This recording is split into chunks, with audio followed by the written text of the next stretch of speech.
जी हाँ साथियों, आप सभी का JCI इंस्टीट्यूट में बहुत बहुत स्वागत है।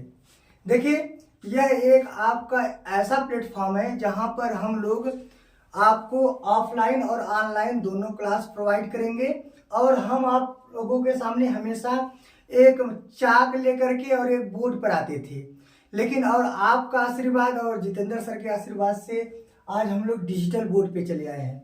और यहाँ पर हम आप लोग हमें पहचान ही रहे हैं। जो लोग नहीं जानते हैं वो जान जाइए कि हम आपको बायोलॉजी पढ़ाएंगे।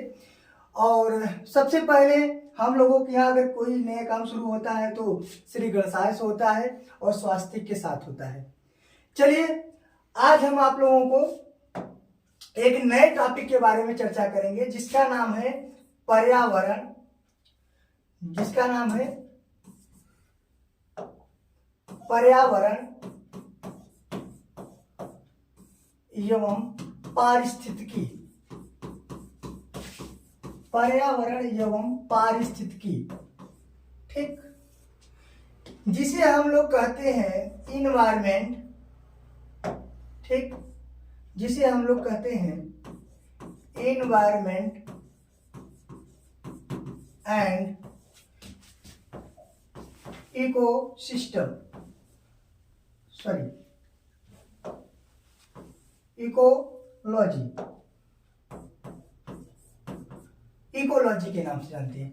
देखिए, ये पर्यावरण और पारिस्थितिकी जो है वो आपके कक्षा 12 का बहुत ही इंपॉर्टेंट एक टॉपिक होता है, जहां पर आपसे पारिस्थितिक तंत्र के बारे में पूछा जाता है कि पारिस्थितिक तंत्र कितने प्रकार होते हैं, प्राकृतिक और कृत्रिम पारिस्थितिक तंत्र में क्या अंतर होता है, और पारिस्थितिक तंत्र के अंतर्गत कितने प्रकार के घटक पाए जाते हैं। साथ ही साथ कक्षा 10 वाले भी ध्यान देंगे।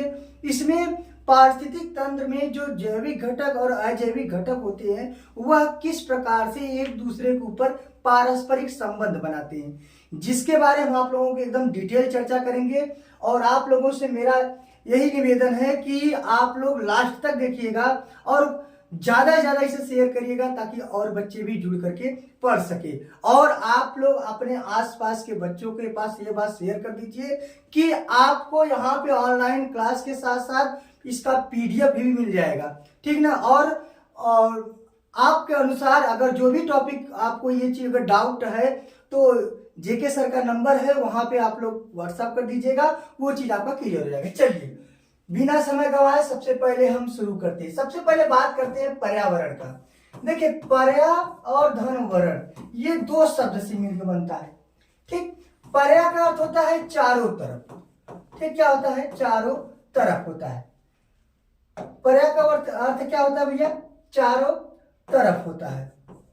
और वरण का अर्थ क्या होता है? आवरण। क्या होता है? आवरण। या हम कह सकते हैं कि जो हमें चारों तरफ से घेरे होता है वही हमारा क्या होता है? पर्यावरण होता है। ध्यान दीजिएगा, पर्यावरण क्या करता है? जो वहां के अंतर्गत जो प्राणी होते हैं उन्हें प्रत्यक्ष या अप्रत्यक्ष रूप से क्या करता है? प्रभावित करता है। प्रत्यक्ष या अप्रत्यक्ष रूप से क्या करता है? प्रभावित करता है। वही क्या कहलाता है? पर्यावरण कहलाता है। चलिए, एक बात और आपको बताते हैं। पर्यावरण तो आप लोग जान गए हैं, समझ गए हैं। तो आप लोग कभी कभी ये बात सुने होंगे कि वातावरण क्या होता है। अच्छा, पर्यावरण और वातावरण में अंतर क्या होता है? ध्यान सुनिएगा, दोनों बात एक ही होता है। पर्यावरण वातावरण दोनों क्या होता है? जरा कमेंट करिए आप लोग कि पर्यावरण के अंतर्गत वातावरण का अध्ययन होता है या वातावरण के अंतर्गत पर्यावरण का अध्ययन होता है, ये बताइएगा आप लोग। जितने बच्चे जानते होंगे वो समझ गए होंगे। चलिए, हम आपको बताते हैं। वातावरण जो होता है ये परतों का घिरा हुआ एक क्षेत्र होता है। परतों से यह घिरा होता है, ये वातावरण होता है। और पर्यावरण जो होता है इसके अंतर्गत जैविक, क्या? जैविक, जैविक। अच्छा, जैविक को हम और क्या कर सकते हैं? सजीव। जैविक और अजैविक, ये दोनों घटक इसके अंतर्गत पाए जाते हैं। ये पर्यावरण होते हैं। बात समझ में आ गया? ठीक, ये वातावरण होता है जो परतों से घिरा होता है, और पर्यावरण होता है जिसके अंतर्गत जैविक और अजैविक घटक पाए जाते हैं। ठीक, और अगर हम आगे बात करते हैं आपसे कि पारिस्थितिकी क्या होता है, ये चीज बहुत इंपॉर्टेंट है और हम लोग आज इसी के बारे में चर्चा करेंगे कि पारिस्थितिकी क्या होता है, पारिस्थितिकी क्या होता है और पारिस्थितिक तंत्र क्या होता है। इसी के अंतर्गत इकोलॉजी आता है, जिसे हम क्या कहते हैं, पारितंत्र कहते हैं। यहां पर भी ये दो शब्द से मिलकर बना होता है। पारी का अर्थ होता है चारों तरफ, क्या होता है, चारों तरफ होता है। जैसे कि आप लोग जानते होंगे पारी का अर्थ क्या होता है, चारों तरफ होता है। जैसे हम भैया मैथ तो आता नहीं है, लेकिन जेके सर पढ़ाते हैं, समझते रहते हैं, वो कभी कभी बताते हैं परिमाप, और परिमाप जब बताते हैं ना तो वो बताते हैं परिमाण होता है चारों तरफ, जब चारों का वो माप निकालते हैं तो बताते हैं वो परिमाप होता है, ठीक है ना। वैसे हम यहाँ पे पारिस्थितिकी का अर्थ क्या समझते हैं, ये चारों तरफ का होता है, और स्थिति का अंतर्गत होता है कि उसके अंतर्गत जो प्राणी होते हैं वो इंटरएक्शन से, माने अंतः क्रिया से अपने जीवन यापन करते हैं, यानी अपना जीवन यापन करते हैं, वो पारिस्थितिक तंत्र होता है। बात आपको आ रही है समझ में। अब चलिए, अब आपको हम पारिस्थितिक तंत्र के बारे में डिटेल बताएंगे। चलिए सबसे पहले देखिए यहाँ पे पारिस्थितिक तंत्र लिखा गया है, ठीक। सेलेक्ट सेलेक्ट सेलेक्ट, नीचे नीचे सेलेक्ट, नीचे नीचे पेन के बगल में सेलेक्ट, ए नीचे वहाँ सेलेक्ट, हाँ अब ओके सेलेक्ट छोड़ बगल, ओके टच है क्यों हाथ से ऐसे, हाँ ऐसा तो पकड़ो,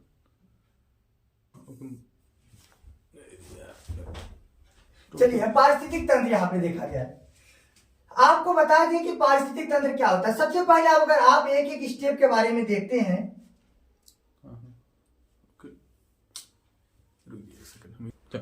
चलिए अब हम आपको थोड़ा सा पारिस्थितिक तंत्र के बारे में थोड़ा सा आपको डिटेल बताते हैं, ध्यान से देखिएगा। और ये जो तथ्य आपके सामने लिखा गया है ना, ये एक एक बहुत इंपॉर्टेंट है, ध्यान दीजिएगा। ये एक एक तथ्य बहुत इंपॉर्टेंट, जैसे एक क्रियात्मक होना चाहिए, यहाँ पे कार्यात्मक लिखा गया है, बात देखी है। एक क्रियात्मक इकाई जहां जीव आपस में आसपास के भौतिक वातावरण के साथ समन्वय स्थापित करते हैं। मतलब जो जीव होते हैं, वहां के जो भी जीव होते हैं, वो चाहे छोटे हो चाहे बड़े हो, उस भौतिक वातावरण में जहां वो रहते हैं वहां आपस में क्या स्थापित करते हैं, समन्वय। अच्छा, समन्वय को हम अंग्रेजी में कहते हैं कोऑर्डिनेशन, या हम कहते हैं कभी कभी बात लैंग्वेज जब यूज करते हैं तो कोऑर्डिनेट बात करते हैं कि ये आपस में जुड़ करके ये चीज यहाँ पे अपना दिखाते हैं इंटरेक्शन के द्वारा। किसी भी आकार का हो सकता है, चाहे वो बड़ा हो और चाहे वो छोटा हो, लेकिन आमतौर पर विशिष्ट और सीमित प्रजातियों को ही शामिल किया जाता है। मतलब एक विशेष प्रकार के, और सीमित माने कम से कम, ठीक है ना। अच्छा, ज्यादा जब प्राणी रहेंगे तो वहां पर प्रतिस्पर्धा ज्यादा बढ़ेगा, जब प्रतिस्पर्धा कंपटीशन बढ़ेगा, और जब कंपटीशन बढ़ेगा तो प्राणी एक दूसरे के ऊपर पूरी तरह से आश्रित हो जाएंगे, ठीक। वहां ये हो जाएगा कि मारो और खाओ, और वहां पे प्राणी क्या हो जाएंगे, विलुप्त के कगार पे चले जाएंगे। अभी आगे बताएंगे आपको विलुप्त क्या होता है, विलुप्त कगार क्या होता है। देखिए, एक पारिस्थितिक तंत्र में प्रत्येक जीव उस पारिस्थितिक समुदाय, अच्छा यहाँ एक समुदाय, एक शब्द आया समुदाय, याद रखिएगा। अच्छा, यहाँ पे आपको एक चीज बताते हैं, समष्टि। समष्टि अगर आप समझ जाएंगे ना तो आपको समुदाय समझ में आ जाएगा। अगर आपको समष्टि समझ में आ जाएगा तो आप समुदाय को समझ जाएंगे। चलिए, समष्टि समझने के लिए इसे हम कह सकते हैं जनसंख्या भी कहते हैं। समष्टि को हम क्या कहते हैं, जनसंख्या, यानी पॉपुलेशन, पॉपुलेशन इसे कहते हैं। अगर कोई पूछे समष्टि किसे कहते हैं, कह दीजिए निश्चित क्षेत्र में, निश्चित क्षेत्र में और निश्चित समय में जो वहां की संख्या है वही समष्टि या क्या कहलाता है, जनसंख्या कहलाता है। और अलग अलग प्रकार की जब समष्टियां मिलती है ना तो समुदाय का निर्माण करती है, और समुदाय में अन्य प्रजातियों और तत्वों पर निर्भर है।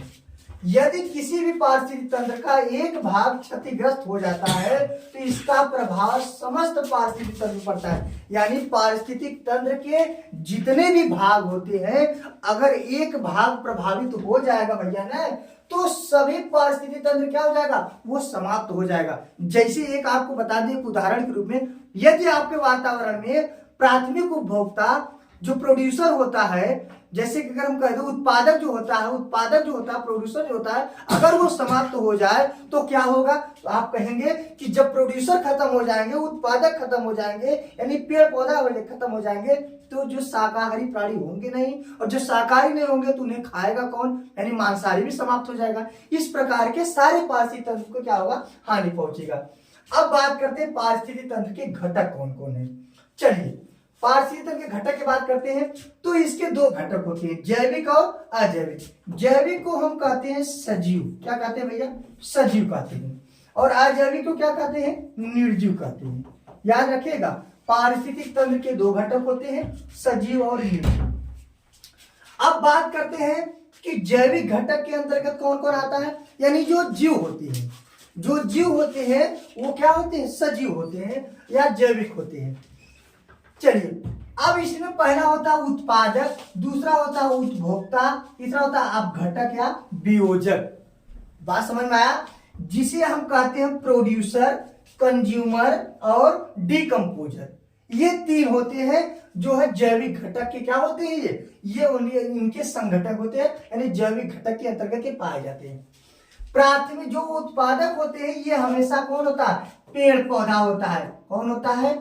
पेड़ पौधा हमेशा क्या होता है भैया? प्राथमिक उपभोक्ता होता है, या हम कहेंगे कि ये स्वपोषी होते हैं। ठीक ना भैया? और आपको ये चीज पता होगा कि जो उत्पादक होगा वो स्वपोषी होगा, हमेशा क्या होगा? वो स्वपोषी होगा, यानी अपना भोजन हमेशा स्वयं बनाएगा। ठीक, अगर और बात करते हैं उत्पादक की, तो उत्पादक जो होते हैं ये तीन होते हैं। उत्पादक कितने होते हैं? ये उत्पादक तीन होते हैं। जरा आपको हम बताते हैं, एक मिनट रुक जाइए थोड़ा सा।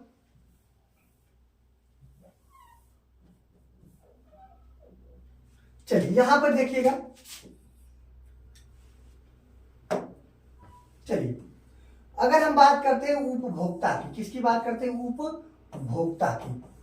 भैया उपभोक्ता जो होता है ये तीन प्रकार के होते हैं। कितने प्रकार के होते हैं? तीन प्रकार के होता है। पहला होता है प्राथमिक उपभोक्ता, दूसरा होता है द्वितीयक उपभोक्ता, और तीसरा का होता है तृतीयक उपभोक्ता। चलिए उपभोक्ता मतलब क्या होता है? उपभोक्ता माने होता है कंज्यूमर, यानी जो भोजन अपना एक दूसरे के ऊपर आकर के बनाते हैं वो उपभोक्ता या कंज्यूमर कहलाते हैं। जैसे पेड़ पौधा को जो सबसे पहले खाएगा वो प्राथमिक उपभोक्ता होगा। जैसे ये प्राथमिक उपभोक्ता हमेशा क्या होता है? शाकाहारी होता है। और प्राथमिक उपभोक्ता हमेशा क्या होता है भैया? प्राथमिक उपभोक्ता हमेशा शाकाहारी होता है। जैसे अगर हम बात करेंगे कि हिरण हो गया, ठीक, गाय हो गया, खरगोश हो गया, यानी ये सब क्या होते हैं? प्राथमिक उपभोक्ता होते हैं जो उत्पादक को खाते हैं। अब इन्हें जो खाएगा वो द्वितीयक हो जाएगा। जैसे अगर हम कहेंगे कि जंगल में लोमड़ी है और वो दौड़ा करके हिरण को खा गया, यानी हिरण को जो खा गया वो द्वितीयक हो जाएगा। और जब लोमड़ी को जो खाएगा वो हो जाएगा शेर, और शेर भैया जो होता है ना वो लोमड़ी को खाएगा, यानी कि यह द्वितीयक उपभोक्ता को खाएगा, इसलिए क्या हो जाएगा? तृतीयक उपभोक्ता के अंतर्गत आएगा। ठीक, अब ऐसे अगर हम देखते हैं यहां पर थोड़ा सा ध्यान दीजिएगा आप लोग यहां पर। चलिए यहां पर अगर बात करते हैं, देखिए यहां पर बात करते हैं, एक मिनट थोड़ा सा रुक जाइए। चलिए जैविक घटक के बारे में आपको बता दिए हैं कि इसमें उत्पादक होता है, उपभोक्ता होता है, और क्या होते हैं? अपघटक होते हैं। ये चीज हम आपको बता दिए। चलिए अपघटक के बारे में अगर बता दें तो अपघटक का काम होता है सड़ाना। क्या काम होता है? सड़ाना। ये भैया सुनिए, जैसे अगर जब शेर मर गया, अब तो शेर को खाएगा कोई नहीं, बताओ शेर को के पास कोई नहीं जाएगा, भाई बुढ़ा हो गया बात की बात है। लेकिन शेर जब मर जाएगा तो वो सड़ता है। क्या होता है? डिकम्पोज होता है, सड़ता है। अच्छा, सड़ने में कौन कौन भाग लेता है? तो याद रखिएगा हमेशा कवक और जीवाणु। कवक और जीवाणु जो होते हैं ना, ये डिकम्पोजर के रूप में आता है, यानी ये सड़ाने वाला काम करता है। वैसे ही अब बात करते हैं अजैविक घटक की। इसमें कार्बनिक पदार्थ होते हैं, अकार्बनिक पदार्थ होते हैं और भौतिक होते हैं। कार्बनिक क्या होता है, जैसे जल हो गया, लवण हो गया और कुछ गैस हो गए हैं। और अकार्बनिक में प्रोटीन, कार्बोहाइड्रेट, लिपिड, यूरिया और ह्यूमस होता है। जैसे भौतिक की बात करते हो तो ऊर्जा होता है, प्रकाश होता है, ताप होता है और वायु होता है। यानी ये सब मिलकर के अजैविक घटक होते हैं। एक आपको थोड़ा सा एग्जांपल देते हैं, एक उदाहरण देते हैं, ध्यान दीजिएगा। जैसे अगर हम बात करें एक छोटे से पारिस्थितिक तंत्र, यानी हम बात करते हैं कि धान के खेत का, किसका बात करते हैं भैया, धान की खेत का। याद रखिएगा, आपको पारिस्थितिक तंत्र के बारे में बताए थे कि पारिस्थितिक तंत्र में कौन कौन था। यहाँ पर कि भैया ये जीवों का एक इकाई जो आपस में मिलकर के अपना इंटरेक्शन से जीवन यापन करते हैं। तो इसमें धान की खेत में, तो धान की खेत यानी देखिए ये धान का जो है ये पौधा है, ये धान का जो है ये पौधा है। तो धान का पौधा क्या होता है भैया, ये होता है उत्पादक। ये भैया ये क्या होता है, उत्पादक होता है। देखिए इसमें सब मिल जाएंगे। धान को विकास करने के लिए जल चाहिए, गैस चाहिए, लवण चाहिए, यूरिया चाहिए, ह्यूमस चाहिए, ऊर्जा चाहिए, प्रकाश चाहिए, ताप चाहिए, वायु चाहिए। यानी अजैविक घटक चाहिए कि नहीं चाहिए भैया। बिना ये जल का विकास करेगा, बिना ये वायु का विकास करेगा, बिना ये मृदा में विकास करेगा, और यह बिना भी किसी भी प्रकार के कार्बनिक और अकार्बनिक पदार्थ विकास नहीं करेगा। यानी इन सभी को आवश्यकता पड़ती है। अब इस धान के खेत को सबसे पहले इसकी पत्ती पर कौन आएगा, तो टिड्ढा आएगा। भैया टिड्ढा जानते हैं ना, ग्रासओपर जिसे कहते हैं। तो ग्रासओपर आपका है क्या, प्राथमिक उपभोक्ता। बात समझ में आ गया। अब टिड्ढा को मेढक, मेढक जो है फ्रॉग, वो दौड़ाएगा, उसको जाएगा खाने। अब फ्रॉग क्या हो गया आपका, मेढक आपका हो गया है, द्वितीय हो गया है। और मेढक अभी कहाँ बचने वाला है, अब उसको सांप दौड़ाएगा। और आपने गांव की भाषा में डोड़ाहा सुने होंगे, वो उसके पीछे भागता रहता है। तो यानी कि जो सांप होता है वो होता है आपका तृतीय उपभोक्ता होता है। यानी इस प्रकार से इस पारिस्थितिक तंत्र में जैविक घटक और अजैविक घटक दोनों भाग लेते हैं। चलिए अच्छे, और आपको अगर नहीं समझ में आया है ना, अगर आपको ये बात नहीं समझ में आया है तो हम आपको अभी डिटेल में थोड़ा सा बताते हैं। अभी से एक रुक जाइए थोड़ा सा, और आप लोग भैया इसको नोट करते हुए चलिएगा। और इतनी जल्दी तो आप नोट नहीं कर पाएंगे, तो आप ऐसा करिए ना, इसका स्क्रीनशॉट ले लीजिए, सबसे अच्छा हो जाएगा। आप इसका स्क्रीनशॉट लेते हुए चलिएगा। चलिए अब जैविक घटक के बारे में चर्चा करते हैं। सबसे पहले जैविक घटक की बात करते हैं। उत्पादक जो होते हैं वो स्वपोषी होते हैं और प्रकाश संश्लेषी होते हैं। आपको जैसे हमने धान के बारे में बताया कि जो धान का पादप होता है, पानी, कार्बन डाइऑक्साइड का उपयोग करके ये अपना भोजन स्वयं बनाते हैं। किसके, प्रेजेंस ऑफ फोटोसिंथेसिस, प्रकाश की उपस्थिति में। अब प्रकाश देखिए, ये अपना भोजन स्वयं बनाने के लिए सूर्य के प्रकाश का उपयोग करते हैं। और रसायन जो स्वपोषी होते हैं, जो केमिकल ऑटोट्रॉपिक होते हैं, वो कार्बनिक ऊर्जा का स्रोत उपयोग करके और कार्बन डाइऑक्साइड से ऊर्जा प्राप्त करते हैं। वही उपभोक्ता की बात करते हैं। उपभोक्ता कौन था, जो उत्पादक को खाता था। उपभोक्ता कितने प्रकार का था, 3 प्रकार था, प्राथमिक, द्वितीयक और तृतीयक। समझ में आ गया, ठीक। उपभोक्ता दूसरों से पोषण प्रदान करते हैं, जैसे बताए थे अभी टिड्डा को मेढक खाया था, तो दूसरे के बसात है और अपना भोजन स्वयं बनाने में सक्षम नहीं होते हैं। यानी कि ये क्या होते हैं, एक प्रकार से कभी जंगल चोर होते हैं, ये अपना भोजन खुद नहीं बनाते हैं। जैसे मेढक टिड्डा के पास गया था और वहीं सांप जो था वो मेढक के पास आया था। यानी कि एक दूसरे के ऊपर वो डिपेंड है, ठीक। अभी आगे बताएंगे इसके बारे में डिटेल। प्राथमिक उपभोक्ता शाकाहारी होता है, जैसे टिड्डा जो होता है वो मांस नहीं खाएगा। पौधे का सेवन करता है, भैया उसी पत्ती पे बैठ के खा रहा था। अच्छा, जैसे गाय हो गया, बकरी हो गया, और हमने किसकी बात कर रहा था अभी, टिड्डा की बात कर रहा था। समझ में आ गया। द्वितीय उपभोक्ता की बात करते हैं, ये प्राथमिक उपभोक्ताओं का सेवन करता है। यानी टिड्डा प्राथमिक था, मेढक द्वितीय था। अब जो मेढक है वो किसको खाएगा, इसी टिड्डा को खाएगा, यानी प्राथमिक को खाएगा। और मांस खाने वाले जीव होते हैं। ये लोमड़ी, हमने अभी जंगल वाली परिस्थिति पढ़ा था, लोमड़ी होता है, और ये सांप भी इसके अंतर्गत आ जाते हैं। चलिए इसका भी आप स्क्रीनशॉट ले सकते हैं। हाँ, स्क्रीनशॉट लेने से आपको फायदा ये होगा कि आप अगर एकदम इम्तिनान से बैठ करके आप उसको फेयर भी कर सकते हैं। चलिए और बात करते हैं यहां पर तृतीयक उपभोक्ता की बात करते हैं, ध्यान दीजिएगा।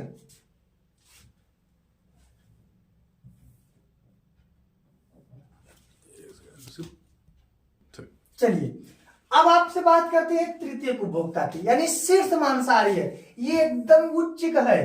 ठीक, कैसा है भैया? एकदम उच्च है, ये एकदम शीर्ष पर है। क्यों? क्योंकि यह सबको खाएगा। अच्छा, इसका नाम देखिए, ये तृतीय भी कह सकता है, शीर्ष भी कह सकता है, और आपसे ये चीज सर्वोच्च भी कह सकता है। ये चीज ध्यान दीजिएगा, ये सर्वोच्च पे आते हैं, यानी अपर एकदम क्लास के होते हैं। ये किसको खाएंगे? ये द्वितीय को खाएगा। अरे भैया, हमने आपको यही बताया था ना कि टिड्डा है, टिड्डा को बेचारा कौन खाएगा? मेढक खाएगा। और मेढक को कौन खाएगा? ये सांप खाएगा। तो ये प्राथमिक है, ये द्वितीयक है, ये कौन है? तृतीयक है, सबसे ऊपर है। ठीक, जैसे बाज हो गया, बाघ हो गया और शेर हो गया, ये तो जंगल की बात हो गई। ये हम किसकी बता रहे थे आपको? तालाब की। ये ध्यान दीजिएगा, पारिस्थितिक तंत्र जो होता है कई प्रकार का हो सकता है। याद एक तथ्य याद करिएगा, दुनिया का सबसे बड़ा अगर पारिस्थितिक पूछे ना तो आप क्या बताएंगे? समुद्र बताइएगा। और सबसे छोटा पारिस्थितिक तंत्र पूछे ना तो आप क्या बताएंगे? तो एक्वेरियम बताएंगे। एक्वेरियम, एक्वेरियम को हम कहते हैं जल की एक बूंद। ठीक, सबसे छोटा पारिस्थितिक तंत्र। चलिए अब बात करते हैं सर्वाहारी का। सर्वाहारी क्या होते हैं भैया? ये शाकाहारी और मांसाहारी दोनों होते हैं, ये सर्वाहारी होते हैं। पौधे और जानवरों को दोनों का जो सेवन करते हैं ना, उन्हें सर्वाहारी कहते हैं। माने हम कह सकते हैं कि वो शाकाहारी प्राणी को भी खाते हैं और मांसाहारी को भी खाते हैं, जैसे कौवा हो गया, चूहा और आदि। और लास्ट आपको बता दें जैविक घटक का, कि जो आप घटक होते हैं जिसे डिकम्पोजर कहते हैं, और उदाहरण में कवक और जीवाणु, हम मृतोपजीवी के अंतर्गत इसे भी रख सकते हैं। पौधे और जानवरों को उत्पन्न मृत कार्बनिक पदार्थ का जो सेवन करते हैं उन्हें मृतोपजीवी कहते हैं। कक्षा 10 वाले टॉपिक में ये इंपॉर्टेंट है, ये परीक्षाओं में पूछा जाता है। जीवाणु और कवक जैसे सूक्ष्म जीव जो अन्य मृत कार्बनिक पदार्थों को खाते हैं और विघटित करते हैं। अच्छा, विघटित का मतलब क्या होता है? तोड़ते हैं, छोटे छोटे खंडों में उसे तोड़ते हैं। पर्यावरण के लिए सरल अकार्बनिक और कार्बनिक पदार्थों को उप उत्पादों के रूप में छोड़ते हैं, जिसके परिणाम स्वरूप पोषक तत्वों का पुनर्चक्रण होता है। जैसे अब एक बार उसको सड़ाएंगे, सड़ाने के बाद एक उर्वरक के रूप में देंगे, और जो उर्वरक के रूप में देंगे तो वह पुनः पेड़ पौधे के विकास में क्या करेगा? मदद करेगा। और जब पेड़ पौधा आएगा तो प्राथमिक उपभोक्ता आएगा, जब प्राथमिक आएगा द्वितीयक और तृतीयक, इस प्रकार से यहाँ करके फिर एक पारिस्थितिक तंत्र का निर्माण कर देंगे। ठीक है, ये क्या होगा? अपरद भोजी होंगे। छोटे जानवर जैसे केचुए, घून आदि को आंशिक रूप से विघटित कार्बनिक पदार्थ को खाते हैं और अपरद के विघटन में योगदान करते हैं। मतलब कि ये भी एक उर्वरक के रूप में ये हेल्प करते हैं। ठीक, इस प्रकार से पारिस्थितिक तंत्र का यह टॉपिक समाप्त होता है, और हमें उम्मीद होगा आप लोगों को जरूर समझ में आया होगा। तो आप लोग अगर समझ में आया है तो लाइक, कमेंट और शेयर जरूर करिए। साथ ही साथ आपसे निवेदन है कि आप लोग अपने दोस्त या मित्र के पास जरूर भेजें, क्योंकि परीक्षा नजदीक है और लोग भी जुड़ करके इस क्लास का आनंद ले सके, ताकि उनका भी बोर्ड में अच्छे से अच्छे मार्क आ सके। धन्यवाद।